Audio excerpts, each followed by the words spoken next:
டாஸ்மாக் வழக்கில் திடீர் திருப்பம் ஏற்பட்டிருக்கிறது. வகை தொகையாக சிக்குகிறாரா அமித்ஷா? இதை பத்தி தான் நாம இன்னைக்கு இந்த வீடியோவில் பேச இருக்கின்றோம். சிக்க வைத்தாரா அண்ணாமலை? ஆமாங்க, அமித்ஷாவை சூடும் ஆபத்து எதுல? டாஸ்மாக் வழக்குல சிக்க வைத்த அண்ணாமலை, திகிலூட்டும் ஆதாரங்கள்.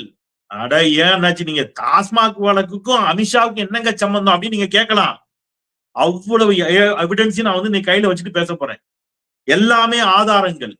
இதுல வந்து என்ன அந்த தேன் கூட்டுல கல்லெறிந்த கதை அப்படின்னு எங்க ஊர்ல ஒரு பழமொழி சொல்லுவாங்க. அந்த மாதிரி இப்ப பாஜக மாட்டிக்கிட்டு முழிக்குது. டாஸ்மாக் ஊழல். டாஸ்மாக் முதல்ல என்ன சொன்னாங்க? 1000 கோடி. இப்ப ஐயா அமித்ஷா வந்து 30,000 கோடி அப்படின்னாங்கல்ல. இதுல இப்ப சிக்க போறதே யாருன்னு கேட்டீங்கன்னா பாஜக தான். ஆமா, அதை பத்தி தான் விரிவாக இதுவரை வெளியில் வராத ஆதாரங்களோடு தமிழ் கேள்வி எக்ஸ்க்ளூசிவாக ஒரு இன்வெஸ்டிகேஷன் ஜேர்னலிசமாக இதை நாம வந்து இன்றைக்கு தமிழ் கேள்வி சொந்தங்களுக்காக தருகிறோம். சோ முழுமையான வீடியோ பாருங்க. எவ்வளவு தூரம் பாஜக நாட்டையும் நாட்டு மக்களையும் ஏமாற்றுகிறது அமலாக்கத்துறையை வைத்து அப்படிங்கிறது நமக்கு நன்றாக தெரிய வரும். எனவே வீடியோக்குள் செல்வோம். அனைவருக்கும் வணக்கம். இது தமிழ் கேள்வி. மீண்டும் உங்களை சந்திப்பதில் மிக்க மகிழ்ச்சி. நான் செந்தில் வேல் வீச்சு. தமிழ் கேள்வியை சப்ஸ்கிரைப் செய்து பாருங்கள், உங்கள் பேராதரவை தாருங்கள் என்று மிகுந்த அன்போடு கேட்டுக்கொண்டு, சார் நீங்க அதுக்கு முன்னாடி ஒண்ணு சொல்லிடுறேன். திகிலூட்டும் ஆதாரங்கள். நீங்க ஆதாரம்லாம் எப்பவுமே ஆதாரம் இல்லாம பேச மாட்டீங்க, ஆதாரங்களை காட்டித்தான் பேசுவீங்க. இப்ப இந்த ஆதாரம்லாம் காட்டுறீங்களே, அப்படிலாம் காட்டலாமா? டாக்குமெண்ட்ஸ் எல்லாம் காட்டு. இப்ப நான் காட்ட போறேன். ஏன்னா முதல்ல நம்ம சொல்லிடணும்ல, டாக்குமெண்ட்ஸ் எல்லாம் காட்டலாமா அப்படின்னா, ஏன் சார் அண்ணாமலை அமைச்சர் பேசிய போன் ரெக்கார்டு சிடிஆர் அதை எடுத்து வெளியில காட்டினார்ல, எத்தனை மணிக்கு யார் யாரோடு பேசினார்கள்? அண்ணாமலை என்ன இப்ப என்ன ஏதாவது காவல்துறை அதிகாரி பொறுப்புல இருக்கிறாரா? அண்ணாமலை என்ன இன்வெஸ்டிகேஷன் ஜேர்னலிஸ்டா? அப்ப அண்ணாமலை ஒரு வழக்குல, அண்ணா பல்கலைக்கழக வழக்குல அமைச்சர் பேசிய கால் ரிப்போர்ட் வரைக்கும் எடுத்து பேசலாம்னு சொன்னா அது தப்பு இல்லைன்னா இதுவும் தப்பு இல்ல. ஒன்று. அப்புறம் சார் என்ன சார் நீங்க இப்ப நான் இடியை பத்தி அமலாக்கத்துறையை பற்றி ஆவணங்கள்லாம் காட்ட போறேன். ஏன்னா அமலாக்கத்துறை பற்றி ஆவணங்கள்லாம் காட்டலாமா அப்படின்னு கேட்டா, வேத பிரதாப் வைத்தின்னு ஒரு ஆளு பாகிஸ்தான்ல போய் பயங்கரவாதி ஹபீஸ் சயீதே சந்தித்து வந்தார். பாஜக ஒண்ணும் கேட்கல. நம்ம எந்த பயங்கரவாதியெல்லாம் போய் சந்திக்கல. பொதுவெளியில் இருக்கக்கூடிய ஆவணங்களை, சில முக்கியமான ஆவணங்களை நாம இன்னைக்கு முன்வைத்து பேச போகிறோம். எனவே இது சட்டத்திற்கு உட்பட்டதுதான். பாஜக இதெல்லாம் செய்யறதுக்கு அனுமதி இருக்குது. நாட்டுல சட்டத்துல இடம் இருக்குன்னா செந்தில்வேல் இந்த நாட்டின் குடிமகனாக எனக்கும் இடம் இருக்கிறது என்று சொல்லிக்கிட்டு நான் அதுக்குள்ள போறேன். ஃபர்ஸ்ட், இப்ப இந்த டாஸ்மாக் வழக்குல நம்ம தான் ஃபர்ஸ்ட் சொன்னோம். தமிழ் கேள்வி தான் சொல்லிச்சு, நான் தான் சொன்னேன். 41 எஃப்ஐஆர் மொத்தம். அதுல 34 எஃப்ஐஆர் அஇஅதிமுக ஆட்சி காலத்துல போடப்பட்டது. அப்ப அதிமுகவையும் சேர்த்து விசாரிப்பீங்களா அப்படின்னு நான் தான் அந்த பிரச்சனை எடுத்தேன். இப்ப இந்த 41 எஃப்ஐஆரும் சேர்ந்து மொத்தமா எவ்வளவு அமௌண்ட் அப்படின்னு நம்ம கிட்ட இருக்கு. அமலாக்கத்துறை எப்ப உள்ள வரலாம் ஒரு வழக்குல அப்படின்னு தெரியுமா? அமலாக்கத்துறை ஒவ்வொரு ஆதாரமா நான் காட்ட போறேன். ரொம்ப முக்கியமான ஆதாரங்கள்லாம் பின்னாடி வருது. நான் திருப்பி சொல்றேன், ரொம்ப முக்கியமான ஆதாரங்கள்லாம் பின்னாடி வருது. முழுமையா பாருங்க. இப்ப ஸ்கிரீன்ல ஃபர்ஸ்ட் ஒண்ணு பாருங்க. இது வந்து அமலாக்கத்துறையினுடைய சர்க்குலர். அவங்க சொல்றாங்க என்னென்ன மாதிரியான வழக்குக்கு நாம வந்து ஆஜராகலாம் அப்படின்னு அவங்க ஒண்ணு சொல்றாங்க. யாரு? அமலாக்கத்துறை சொல்லுது. அதுல அமலாக்கத்துறை என்ன சொல்றாங்க தெரியுமா? பண விவகாரங்கள்ல எவ்வளவு பணம் வந்து முறையற்ற முறையில் அங்கே வந்து கையாளப்பட்டிருந்தால் அமலாக்கத்துறை உள்ள வரலாம் அப்படின்னு அவங்க கொடுக்குறாங்க. அமலாக்கத்துறை பதிவு செய்யக்கூடிய தகவல் அறிக்கை, இப்ப காவல்துறையில முதல் தகவல் அறிக்கை சொல்றோம் இல்லையா, அதே மாதிரி அமலாக்கத்துறை ஒண்ணு பதிவு பண்ணுது. அதுக்கு பேரு ECIR. நானோ நீங்களோ அல்லது யாரோ ஒரு தனி மனிதர்களுக்குள்ள நடக்கக்கூடிய பண பரிவர்த்தனையில ஒரு மோசடி நடக்குது அப்படின்னா அது 10 லட்சம் ரூபாய் அளவுல இருந்தா உள்ள வரலாம். இண்டிவிஜுவலா இருந்தா, இண்டிவிஜுவல் கேசஸ். நிறுவனங்கள், இந்த மாதிரியான நிறுவனங்கள் முறையற்ற சொத்து, முறையற்ற அளவுல பொருள் சேர்க்கிறது அப்படின்னா 1 கோடி அப்படின்னு இருக்கணும். இது யாருடைய? இது அமலாக்கத்துறையினுடைய சட்டம் இதைத்தான் சொல்லுகிறது. 1 கோடி ரூபாய்க்கு மேல இருக்கணும் அப்படின்னு. தனிநபரா இருந்தா 10 லட்சம் ரூபாய்க்கு மேல இருக்கணும்னு. ஆனா இப்ப நம்ம இந்த எஃப்ஐஆருக்கு போவோம். எது? தமிழ்நாடு அரசு, தமிழ்நாடு லஞ்ச ஒழிப்பு காவல்துறை டாஸ்மாக்ல சில இடங்கள்ல டாஸ்மாக் அதிகாரிகள் அல்லது டாஸ்மாக் ஊழியர்கள் முறைகேட்டில் ஈடுபடுகிறார்கள் என்று வந்த புகாரின் அடிப்படையில் தமிழ்நாடு அரசினுடைய லஞ்ச ஒழிப்பு காவல்துறை அங்க போய் சோதனை போட்டு அங்க இருக்கக்கூடிய பணத்தை கைப்பற்றாங்க. அதன் அடிப்படையில் எஃப்ஐஆர் ஃபைல் பண்ணப்படுது. அப்படி 41 எஃப்ஐஆர் ஃபைல் பண்ணப்பட்டிருக்கு. அந்த 41ல 34 எஃப்ஐஆர் அதிமுக ஆட்சி காலத்துல, 7 எஃப்ஐஆர் திராவிட முன்னேற்ற கழக ஆட்சி காலத்துல. இந்த 41 எஃப்ஐஆரையும் ஒன்னாக்குது அமலாக்கத்துறை. ஏன் ஒன்னாக்குனா தான் அந்த அமௌண்ட் பெருசா வரும், வால்யூம் பெருசா வரும். வால்யூம் பெருசா வந்தா தான் அமலாக்கத்துறை உள்ள வர முடியும். நான் சொல்றது உங்களுக்கு புரியும் நினைக்கிறேன். இப்போ ஒரே ஒரு கேஸ்ன்னு வைங்க, 10,000 அல்லது 20,000 இருக்கும். அமலாக்கத்துறையால வர முடியாது. அப்ப 41 எஃப்ஐஆரையும் சேர்த்தா அமலாக்கத்துறை உள்ள வரலாம்னு நினைச்சு அமலாக்கத்துறை 41 எஃப்ஐஆரையும் ஒண்ணாக்குது. ஆனா அவங்களுடைய கெடுவாய்ப்பு என்ன தெரியுமா? 41 எஃப்ஐஆரையும் ஒண்ணாக்கிய பிறகும் வந்திருக்கு தெரியுமா? 29,79,110 ரூபாய். இது இல்லாமல் 2021 மே முதல் 2022 டிசம்பர் வரையிலான காலகட்டத்தில் ஒரு 5,70,000 சம்திங் அளவிலான ஒரு எஃப்ஐஆர் ஃபைலா இருக்குது.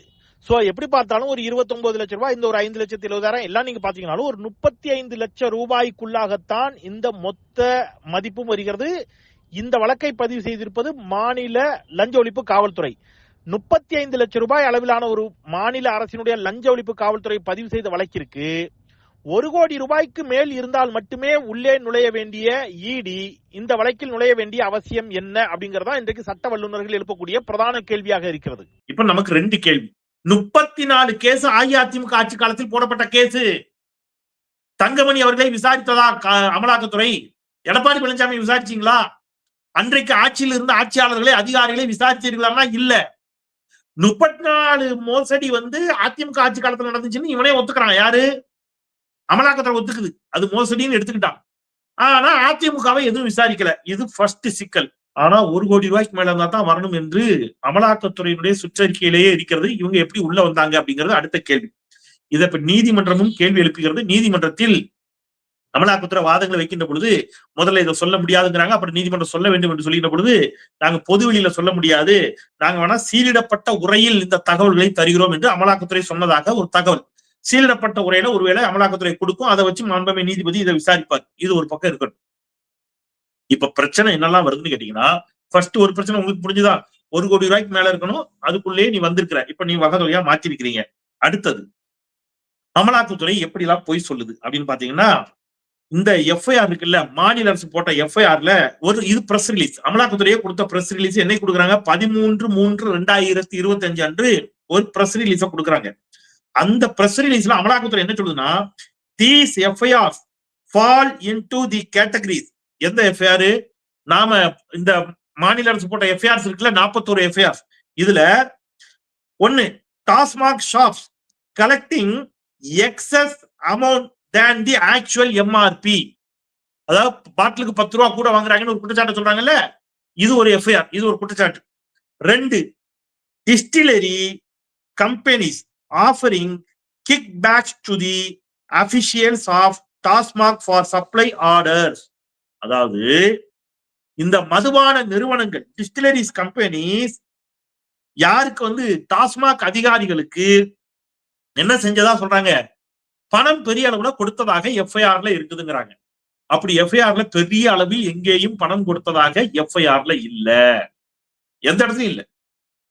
எந்த இடத்துலயும் இவங்க சொல்ற அடிப்படையில மதுபானங்களை கொள்முதல் செய்வதற்காக மதுபான நிறுவனங்கள் அந்த டாஸ்மாக் நிறுவனத்தினுடைய அதிகாரிகளுக்கு பணம் கொடுத்ததாக எஃப்ஐஆர்ல 41 எஃப்ஐஆர்ல எங்கேயும் இல்ல. அப்ப இவங்க கொடுத்த பிரஸ் ரிலீஸே என்ன செய்றாங்க?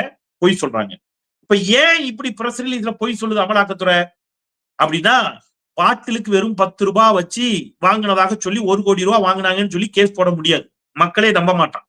அப்ப எதையும் சேர்க்கணும் சார், சரக்கு கொள்முதல் செய்வதற்கு அமலாக்கத்துறை அதிகாரிகள் லஞ்சம் பெற்றார்கள் அப்படின்னு சொல்லி அதை உள்ள கொண்டு வரலாம்னு சொல்லி இவங்க ஒண்ணு சொல்றாங்க. சரி, அதுல அடுத்த சிக்கல், அது எஃப்ஐஆர்ல இல்ல. எஃப்ஐஆர்ல இல்லாதத இவங்க இருக்கிறதா பொய் சொல்றாங்க. ரைட். இப்போ அதுல அடுத்து மாற்றாங்க.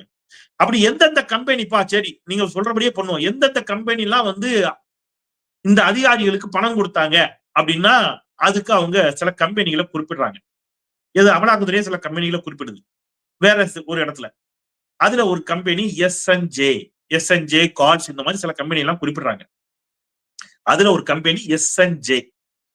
இந்த எஸ்என்ஜே அப்படிங்கிற கம்பெனி அது ஒரு மதுபானங்களை தயாரிக்கக்கூடிய நிறுவனம். இந்த நிறுவனத்திடமிருந்து இப்ப இந்த இடத்துலதான் அமித்ஷா சிக்கிறார். அமித்ஷா வகையா மாற்றார். இந்த நிறுவனத்திற்கு, இந்த எஸ்என்ஜே நிறுவனத்தின் மீது வருமான வரித்துறை ரைடு நடத்துது. ஸ்கிரீன்ல காட்டுங்க எல்லாத்தையும். IT raids at 40 locations owned by Tamil Nadu's SNJ Group. என்னைக்கு 2019 ஏப்ரல் 2019 ஏப்ரல்ல இந்த எஸ்என்ஜே குரூப் மீது வருமான வரித்துறை சோதனை நடத்துகிறது. சோதனை நடத்துற கொஞ்ச நாள்ல 2019 ஆண்டு இதே எஸ்என்ஜே குரூப் என்ன பண்றாங்க?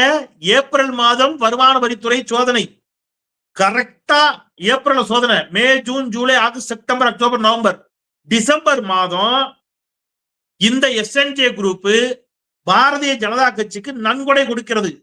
1,05,00,000 ரூபாய். ஸ்கிரீன்ல பாருங்க, எஸ்என்ஜே குரூப் அந்த டீடைலோட போட்டிருக்கிறேன். எவ்வளவு கொடுத்திருக்காங்க? 1,05,00,000 ரூபாய் நன்கொடை கொடுத்திருக்கிறார்கள். இதெல்லாம் பொதுவெளியில் இருக்கக்கூடிய டாக்குமெண்ட்ஸ் தான். 1,05,00,000 ரூபாய எந்த டேட்ல கொடுக்குறாங்க? ஸ்டேட் பேங்க் ஆஃப் இந்தியாவின் மூலமாக 21/12/2019. அப்ப நான் என்ன கேட்கிறேன், எஸ்என்ஜே நிறுவனம் முறைகேட்டில் ஈடுபட்டது அப்படின்னு ஒரு வாதத்தை அமலாக்கத்துறையோ அல்லது வருமான வரித்துறையோ வைக்குதுன்னு வைங்க. அந்த முறைகேட்டில் பாஜக பங்கு பெற்றதா? பாஜக ஆதாயம் அடைந்ததா? இந்த முறைகேட்டின் மூலமாக பெற்ற பணத்தை தான் இந்த நிறுவனங்கள் யாருக்கு கொடுத்தார்களா? பாஜகவிற்கு கொடுத்தார்களா? இதுதான் கேள்வி. இப்ப பாஜக என்ன செஞ்சிருக்கு? இந்த முறைகேட்டில் ஈடுபட்ட அத்துணை நிறுவனங்களிடமிருந்து என்ன பண்ணிருக்குது? பணம் பெற்றிருக்கிறது. அப்ப இதுல பிரதான குற்றவாளி யாருன்னு கேட்டீங்கன்னா அமித்ஷாவும் மோடியுமா? அப்படிதானே கேட்கணும். அடுத்தது சார், ஏதோ ஒரு கம்பெனில இப்படி நடந்த உடனே நீங்க இப்படி சொல்லிடுவீங்களா அப்படின்னா அது வர்றேன். இன்னும் எத்தனை கம்பெனி அப்படி கொடுத்திருக்காங்க பாஜகவுக்குன்னு சொல்ல போறேன். அதுக்கு முன்னாடி இன்னொன்னு சொல்றேன். இதே எஸ்என்ஜே நிறுவனம் 6/3/2021 6/3/2021 அதாவது மிகச்சரியாக 2021 சட்டமன்ற தேர்தலுக்கு கொஞ்சம் முன்னாடி இதே எஸ்என்ஜே நிறுவனம் எவ்வளவு கொடுத்திருக்காங்க? 6 கோடி ரூபாய் பாஜகவிற்கு நன்கொடை கொடுத்திருக்கிறது எஸ்என்ஜே நிறுவனம். இது மட்டும் இல்ல, இன்னும் கொடுத்திருக்கிறாங்க. இன்னும் என்ன பண்ணிருக்கிறாங்க? ஒரு ப்ரூடென்ட் எலக்டோரல் ட்ரஸ்ட் அப்படிங்கிற ஒரு நிறுவனம், எலக்டோரல் ட்ரஸ்ட். இந்த நிறுவனம் அதாவது எலக்டோரல் ட்ரஸ்ட் வைப்பாங்க. அவங்களுக்கு அந்த கம்பெனிகள் பணத்தை கலெக்ட் பண்ணி அவங்க என்ன செய்வாங்க? அரசியல் கட்சிகளுக்கு நன்கொடை கொடுப்பாங்க. அப்படி இருக்கக்கூடிய ட்ரஸ்ட், அதுல ஒரு ட்ரஸ்ட் ப்ரூடென்ட் எலக்டோரல் ட்ரஸ்ட் அப்படிங்கிற நிறுவனம். அந்த நிறுவனத்துக்கு இந்த எஸ்என்ஜே கம்பெனி எவ்வளவு கொடுத்திருக்காங்கன்னா, எஸ்என்ஜே சுகர்ஸ் எவ்வளவு கொடுத்திருக்குது? 3 கோடி ரூபாய் கொடுத்திருக்குது. என்னைக்கு? 28/3/2023. அப்புறம் எஸ்என்ஜே பிரிவரிஸ், எது அவங்களுடைய இந்த மதுபான ஆலைகளை சொல்றாங்கல்ல, அதை நடத்தக்கூடிய எஸ்என்ஜே நிறுவனம் சொல்றாங்கல்ல, அவங்க 2 கோடி ரூபாய் கொடுத்திருக்காங்க. முதல்ல ஒரு 3 கோடி, அப்புறம் ஒரு 2 கோடி. 3 கோடி 2 கோடி மொத்தம் 5 கோடி ரூபாய். என்னைக்கு? ஒரே நாள் 28/3/2023. இந்த ட்ரஸ்ட் பெருவாரியாக யாருக்கு ஃபண்ட் பண்ணிருக்கான் அப்படின்னு கேட்டீங்கன்னா பாஜகவுக்கு பண்ணிருக்கான். இப்ப நல்லா புரிஞ்சுக்க, ஒரு நிறுவனம் இல்ல, நீங்க வெறும் எஸ்என்ஜி மட்டும் எடுக்காதீங்க. இதுல மிக முக்கியமான இன்னொரு செய்தி சொல்றேன். பாரதிய ஜனதா கட்சி 30 நிறுவனங்கள், எந்த நிறுவனங்கள்? அமலாக்கத்துறை, வருமான வரித்துறை மூலம் சோதனை நடைபெற்ற, சோதனைகளை எதிர்கொண்ட, அமலாக்கத்துறை சோதனையையோ அல்லது வருமான வரித்துறை சோதனையையோ எதிர்கொண்ட 30 நிறுவனங்களிடமிருந்து மட்டும் 335 கோடி ரூபாயை பாரதிய ஜனதா கட்சி தேர்தல் நிதியாக நன்கொடையாக பெற்றிருக்கிறது என்று நியூஸ் மினிட், தி நியூஸ் மினிட் அவங்க ஒரு ஆர்டிக்கல் ஆதாரத்தோட என்ன செஞ்சிருக்காங்க? அடிச்சிருக்காங்க. TNM NL investigation 30 firms facing ED IT probe donated 335 crore rupees to BJP. ஸ்கிரீன்ல பாருங்க அதையும். அப்ப 335 கோடி ரூபாய் எத்தனை நிறுவனங்களிடமிருந்து? 30 நிறுவனங்களிடமிருந்து. இந்த 30 நிறுவனங்களும் அமலாக்கத்துறை சோதனை, வருமான வரித்துறை சோதனை எதிர்கொண்ட நிறுவனங்கள். இப்ப நான் என்ன சொல்றேன், இந்த நிறுவனங்கள் எல்லாம் முறைகேடு செய்திருக்கிறது அப்படின்னு, இந்த நிறுவனங்களுக்கும் திமுகவுக்கும் தொடர்பு அப்படின்னு பாஜக ஒண்ணு சொல்லுதுல. இப்ப நான் என்ன கேட்கிறேன், இந்த நிறுவனங்களிடமிருந்து பணம் பெற்ற காரணத்தினால் இந்த நிறுவனங்களுக்கும் பாஜகவுக்கும் தொடர்பு. இந்த நிறுவனங்கள் முறைகேட்டில் ஈடுபட்டிருக்கின்றன என்று சொன்னால் அந்த முறைகேட்டின் மூலம் அதிக அளவு ஆதாயம் பெற்றது பாஜக, அமித்ஷா, மோடி. அப்ப இந்த பிரதான குற்றவாளிகள் யார்? என்னடா ஊரை ஏமாத்திட்டீங்க? எத்தனை நாள் ஊரை ஏமாத்துவீங்க நான் கேட்கிறேன். எத்தனை நாள் இப்படி ஊரை ஏமாத்துவீங்க? பாட்டிலுக்கு 10 ரூபாய் எக்ஸ்ட்ரா வாங்குறாங்கன்னு ஒரு புகார் வந்துச்சுன்னு சொல்லி மாநில அரசுடைய லஞ்ச ஒழிப்பு காவல்துறை போய் வழக்கு பதிவு செய்து அதுல வழக்கு பதிவு செஞ்சுட்டு வந்தா அந்த அதிகாரியை குற்றவாளியாக்குறது. விசாகன் ஒரு அதிகாரி, ஐஏஎஸ் அதிகாரி, அவர் எந்த மாதம் பொறுப்பு எடுக்கிறாரு? 2023 இந்த டாஸ்மாக் நிறுவனத்துக்கு பொறுப்பு வர்றாரு. டாஸ்மாக் நிறுவனத்துடைய இயக்குனராக விசாகன் பொறுப்பேற்றது 2023. சரியா? நீங்க எப்ப உள்ள வழக்கு அவர் தலையில கட்டுறீங்க? 2017 எடப்பாடி பழனிசாமி ஆட்சியில இருந்த போது போடப்பட்ட எஃப்ஐஆர். 2018, 19, 20 இப்படி போடப்பட்ட எஃப்ஐஆர் எல்லாத்தையும் சேர்த்து கொண்டு வந்து 2023 சேர்ந்த விசாகன் ஐஏஎஸ் அதிகாரியை நீங்க அதிமுக ஆட்சி காலத்துல உள்ள கொண்டு வந்து தொடர்புபடுத்துறீங்க. அப்ப உள்ள பிரச்சனை கொண்டு வந்து திமுக ஆட்சியோடு தொடர்புபடுத்துறீங்க. இப்ப இது எப்படி தெரியுமா இருக்குது? நான் இப்படி சொல்றேன், சொத்து குவிப்பு வழக்கு யார் செஞ்சது? அம்மையார் ஜெயலலிதா அவர்கள் செய்தது. சொத்து குவிப்பு வழக்கிற்காக இப்ப இருக்கிற ஒரு ஐஏஎஸ் அதிகாரிய அல்லது இப்ப இருக்கக்கூடிய அரசின் மீது வழக்கு போட்டு சொத்து குவிப்பு வழக்கிற்காக திமுக அரசின் மீது நீங்க ஒரு வழக்கு தொடுக்கிறீங்கன்னு வைங்க. இத மாதிரி காமெடி ஏதாவது உண்டா? கிடையாது இல்ல. அப்படித்தான் இப்போ நீங்க ஜெயலலிதா காலத்தில் நடந்த தவறுகளுக்கு திமுகவை குற்றம் சாட்டுவது அல்லது காங்கிரஸ் ஆட்சி காலத்தில் ஏதேனும் தவறு நடந்திருந்தால் அதற்கு பாஜகவை வந்து குற்றம் சாட்டினால் நீங்க பொறுத்துப்பீங்களா? விட்டுருவீங்களா? அந்த மாதிரி ஒரு வேலையை இப்ப பாஜக செய்கிறது. அஇஅதிமுக ஆட்சி காலத்தில் போடப்பட்ட எஃப்ஐஆரையும் சேர்த்து தூக்கிட்டு வந்து திமுக ஆட்சி காலத்தின் மீது போடுவது மட்டுமல்ல, இப்ப சமீபத்தில் அந்த பணிக்கு வந்து ஐஏஎஸ் அதிகாரியை கொண்டு விசாரிப்பது சம்பந்தம். இப்ப இதுல என்ன பிரச்சனை? அடுத்தது இது எல்லாத்தையும் கொண்டு வந்து எங்க சேர்க்கிறாங்க அப்படின்னு கேட்டீங்கன்னா ஆகாஷ் அவர்களோடு சேர்க்கிறார்கள். ஆகாஷோட சேர்த்து ஆகாஷுக்கும் உதயநிதி ஸ்டாலினுக்கும் என்ன தொடர்பு அப்படிங்கிறாங்க. ஆகாஷுக்கும் உதயநிதி ஸ்டாலினுக்கும் என்ன தொடர்பு? நான் என்ன கேட்கிறேன், இப்ப வச்சுக்கிடுவோம். மிளகாப்புடி வெங்கடேசன் ஒரு ரவுடி, செம்மர கடத்தல் மன்னன், அவருக்கும் அமித்ஷாவுக்கும் என்ன தொடர்பு? இப்போ செம்மர கடத்தல் மன்னன் மிளகாப்புடி வெங்கடேசன் அமித்ஷாவோடு இருக்கக்கூடிய புகைப்படத்தை வச்சு நான் ஏற்கனவே வீடியோ போட்டேன். இதை வச்சுக்கிட்டு அமித்ஷாவுக்கும் செம்மர கடத்தலுக்கும் தொடர்பு நீ சொல்லுவியா?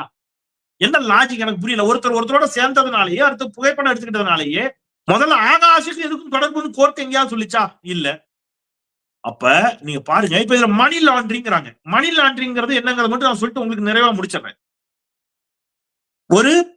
ஏதோ ஒரு இடத்துல நீங்க வந்து சட்டத்திற்கு புறம்பாக பணத்தை ஈட்டி, லஞ்சம் வாங்கியோ ஊழல் செய்தோ பணம் ஈட்டி, அந்த பணத்தை நீங்க எங்கேயோ கொண்டு போய் முதலீடு பண்ணிருக்கீங்கன்னு வைங்க. வெளிநாட்டுல முதலீடு பண்ணிட்டீங்க அல்லது வேற எதுலயோ முதலீடு பண்ணிருக்கீங்க, அதை வச்சு லாண்டரிங், மணி லாண்டரிங் பண்றீங்க அப்படின்னா அது வந்து மணி லாண்டரிங் கேஸ். இடி அமலாக்கத்துறை உள்ள வரலாம். இந்த வழக்குல மாநில அரசினுடைய, தமிழ்நாடு அரசினுடைய லஞ்ச ஒழிப்பு காவல்துறை டாஸ்மாக் அலுவலகங்களை போய் சோதனை நடத்தி அங்க எக்ஸஸா இருக்கிற பணத்தை கைப்பற்றாங்கல்ல. கைப்பற்றின பணத்தை அவங்க கையில வச்சுட்டு இருக்க முடியாது அதிகாரி. கைப்பற்றிய பணத்தை கொண்டு போய் எங்க கொடுத்துருவாங்க? ட்ரெஸரியில ஒப்படைக்கணும். ட்ரெஸரியில ஒப்படைச்சிட்டு வழக்கு நடக்கும். எஃப்ஐஆர் போட்டிருந்தாங்கன்னா வழக்கு நடக்கும். அப்ப கைப்பற்றப்பட்ட பணம் என்பது யாரு கையிலையும் இல்ல. யாரு கையிலையும் இல்லாத பணத்தை அவன் எப்படி வேற ஒண்ணு முதலீடு பண்ணுவான்? எப்படி மணி லாண்டரிங் பண்ணுவான்? பேசிக்காவே இந்த வழக்கு எவ்வளவு பேஸ்லெஸ்ஸா இருக்குது. அப்போ முதல்ல இந்த சோதனைகளே இல்லீகல், சட்டத்திற்கு புறம்பானவை, அதிமுக ஆட்சி காலத்திலும் நடந்ததை கொண்டு வந்து திமுகவோடு தொடர்புபடுத்துபவை. அதுல ஒரு நம்பரை பிக்ஸ் பண்றது, 1000 கோடி, 100,000 கோடி, 30,000 கோடி வாய்க்கு வந்ததை அடிச்சு விட்டு இந்த 1,76,000 கோடின்னு தூச்சில சொல்லி நாட்டு மக்களை ஏமாத்தியது போல இந்த வாட்டி டாஸ்மாக் ஊழல் என்று ஏமாற்றுவதற்கு பாஜக நினைக்கிறது. ஏதாவது நம்பரை பிக்ஸ் பண்ணணும். அதை பரப்புறதுக்கு 10 யூடியூபர்ஸ் அவங்க சைட்ல. இது இனியும் ஏமாறுவதற்கு தமிழ்நாடும் தமிழர்களும் ஏன்னா அப்ப 2Gல நீங்க வந்து ஏமாத்திட்டு போயிட்டீங்க. ஏமாளிகள் அல்ல தமிழர்கள், விழித்துக் கொண்டோம், இனி பிழைத்துக் கொள்வோம். உங்களுடைய பித்தலாட்டம், உங்களுடைய ஏமாற்று வேலை, உங்களுடைய மிரட்டல், அமலாக்கத்துறையினுடைய மிரட்டல் எதுவும் இங்க செல்ல. ரைட்? சோ நான் திருப்பி சொல்றேன், அமலாக்கத்துறை அதிகாரிகள் எவ்வளவு பேர் லஞ்சம் வாங்கி மிரட்டி 2 கோடி கொண்டா 3 கோடி கொண்டான்னு தமிழ்நாட்டுல பிடிபடுறான், கேரளால பிடிபடுறான், வட இந்தியால பிடிபடுறான். இதற்கெல்லாம் நிர்மலா சீதாராமன் பொறுப்பேற்க சொன்னா ஒத்துப்பீங்களா நீங்க? அந்த மாதிரியான ஒரு வேலையை அமலாக்கத்துறை இன்றைக்கு செய்து கொண்டிருக்கிறது. இந்த வழக்கில் இப்ப திருப்பியும் ஃபைனலா ஒண்ணு சொல்லிடுறேன். நீங்க சில நிறுவனங்களை சுட்டி காட்டுகிறீர்கள். அந்த நிறுவனங்களிடமிருந்து நீங்கள் தேர்தல் நிதி பெற்றிருக்கிறீர்கள் எனில் உங்களுக்கும் டாஸ்மாக் முறைகேடு, நீங்க ஒண்ணு சொல்றீங்கல்ல ஒரு முறைகேடு நடந்துச்சுன்னு, அதற்கும் உங்களுக்கும் தொடர்பு இருக்கிறதா? யாருக்கு? பாஜகவுக்கும் தொடர்பு இருக்கிறதா? இந்த கேள்வியை நான் இங்க வைத்து அந்த முறைகேட்டிலிருந்து வந்த பணத்தை தான் நீங்கள் தேர்தல் நிதியாக பெற்றீர்களா என்ற கேள்வியை வைத்து இதுல அண்ணாமலை பேச்சை கேட்டு அமித்ஷா உள்ளிட்டவர்கள் ஏமாந்து விட்டார்கள் என்பதுதான் உண்மை. அமித்ஷாவை வகை தொகையாக சிக்க வைத்திருக்கிறார் அண்ணாமலை என்பதுதான் உண்மை என்பதை சொல்லி இன்னும் சில ஆதாரங்கள் இருக்கின்றன. அந்த ஆதாரங்கள் எல்லாம் அடுத்தடுத்து நான் தேவைப்பட்டா வெளியிட தயாரா இருக்கிறேன். குறிப்பா இவங்க ஆகாஷ் அவர்களுடைய ஓட்டுநர் துரை அப்படிங்கிறவர், அவருக்கு ஆங்கிலம் ஸ்கூல்ல நம்ம ஊர்ல கொஞ்சம் படிச்சவங்க கூட இங்கிலீஷ்ல நினைச்சுவாங்க, கையெழுத்து போட்டுருவாங்க. ஆனா இங்கிலீஷ்ல என்ன எழுதிருக்குன்னு பெருசா கொடுத்தீங்கன்னா ஃபுல்லா படிச்சு அதுக்கு அர்த்தம் தெரிஞ்சுக்கிறது எத்தனை பேருக்கு தெரியும்? ஆகாஷினுடைய ஓட்டுநர் துரை என்ன சொல்றாரு, அவருக்கு ஆங்கிலம் அதாவது படித்து அர்த்தம்லாம் புரிஞ்சுக்க தெரியாது. ஆனால் இவங்க என்ன செஞ்சிருக்காங்க, அவரை மிரட்டி நீ ஜெயிலுக்குள்ள போயிருவேன்னு சொல்லி அவர்கிட்ட என்ன செஞ்சிருக்காங்க, கையெழுத்து வாங்கி இருப்பதாகவும் அவர் தரப்பு தெரிவிக்கிறது. யார் தரப்பு? துரை தரப்பு தெரிவிக்கிறது. இங்கிலீஷ்ல அறிக்கை எழுதி அமலாக்கத்துறை அதிகாரிகள் அவரை மிரட்டி அவரிடமிருந்து கையெழுத்து பெற்றிருப்பதாக. அவருக்கு ஆங்கிலம் படிச்சு பார்க்கறதுக்கும் தெரியாது, படிச்சு பார்க்க டைமும் கொடுக்கல, படிச்சு பார்த்தாலும் அவருக்கு அர்த்தம் தெரியாது. அது அவரே சொல்றாரு என்பதுதான் இன்றைக்கு நமக்கு கிடைத்திருக்கக்கூடிய தகவல். அதற்கான ஆதாரங்களும் கூட இருக்கின்றன. சோ இந்த வழக்கு இப்போ நீதிமன்றத்துல அந்த வழக்கு இருக்குது. நீதிமன்றத்தின் மீது மக்களுக்கு எப்பொழுதுமே நம்பிக்கை இருக்கிறது. நீதிமன்றம் இந்த வழக்கில் ஏற்கனவே உச்ச நீதிமன்றம் ஒரு கேள்வியை கேட்டுச்சு. அமலாக்கத்துறைக்கு இந்த வழக்குக்கும் ஆகாஷுக்கும் என்ன சம்பந்தம்னு ஒரு கேள்வியை கேட்டிருந்தாங்க. சோ நான் இப்பவும் சொல்றேன், இந்த வழக்கு ஜோடிக்கப்பட்டு 2026 தேர்தலுக்காக ஒரு நம்பரை பிக்ஸ் பண்ணி பாஜக உள்ளே இறங்குகிறது. நாம் இதில் விழிப்போடு இருப்போம், தமிழ்நாட்டை காப்போம் என்று சொல்லி மீண்டும் ஒருமுறை தமிழ் கேள்வி சப்ஸ்கிரைப் செய்து பாருங்கள், உங்கள் பேராதரவை தாருங்கள் என்று கேட்டு விடைபெறுகின்றேன். குரலற்றவர்களின் குரலாய் நான் செந்தில். நன்றி.